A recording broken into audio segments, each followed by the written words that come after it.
आज की कहानी को सब्सक्राइब करें और बेल आइकन को दबाना बिल्कुल भी ना भूलें।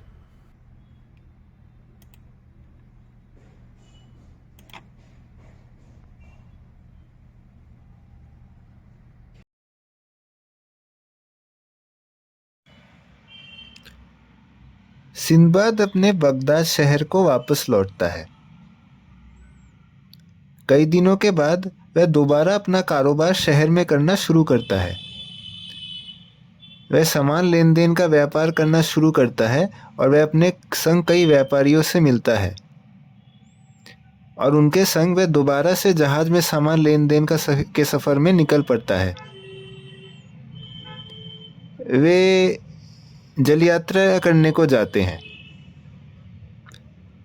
वे एक टापू को जाकर ठहरते हैं और उस टापू पर बहुत सारे फलों के पेड़ थे। वे सभी व्यापारी भाई बैठकर वहाँ फल खा रहे थे।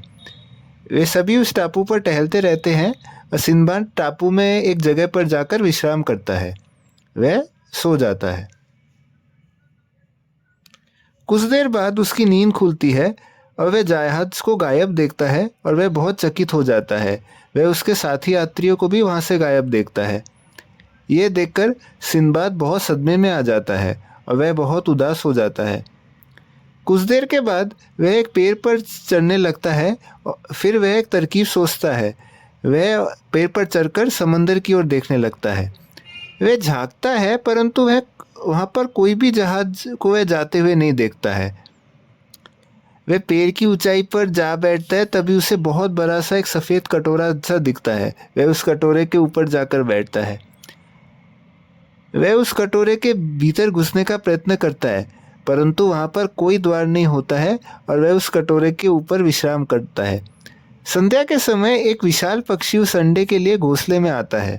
वह पक्षी बहुत विशाल थी, इसलिए सिंदबाद किसी प्रकार बच जाता है।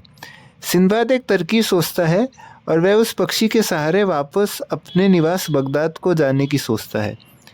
उसने अपने पगड़ी के एक सिरे से उस पक्षी के पैर में कसकर बांध दिया था।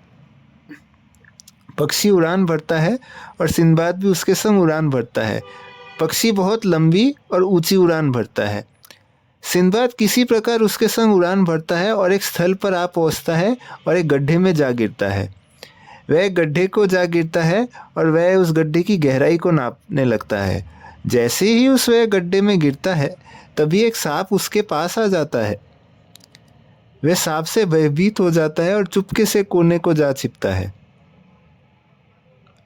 संध्या के समय वहाँ बहुत सारे सांप थे जो बहुत आवाज़ कर रहे थे और वह उस गड्ढे पर विश्राम नहीं कर पाता है।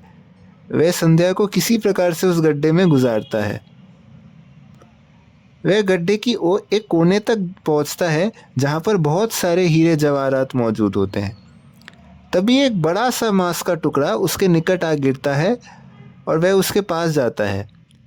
वह उस मांस के टुकड़े पर जाकर आराम करता है।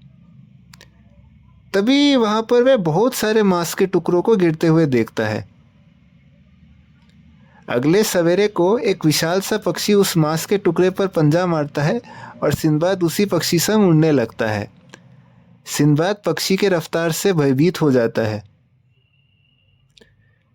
वह पक्षी उसे एवं उस टुकड़े को अपने घोंसले पर ले जाता है। तभी वहाँ पर एक व्यापारी आता है जो उस टुकड़े को अपने शिकंजे में फंसा लेता है। वह बगदाद शहर का होता है।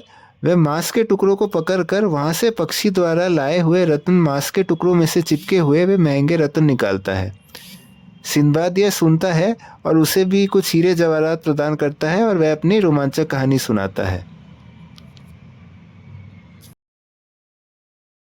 अगर आपको आज की कहानी पसंद आई हो तो कहानी को लाइक करें, इसको शेयर करें और चैनल को सब्सक्राइब करें। नमस्कार।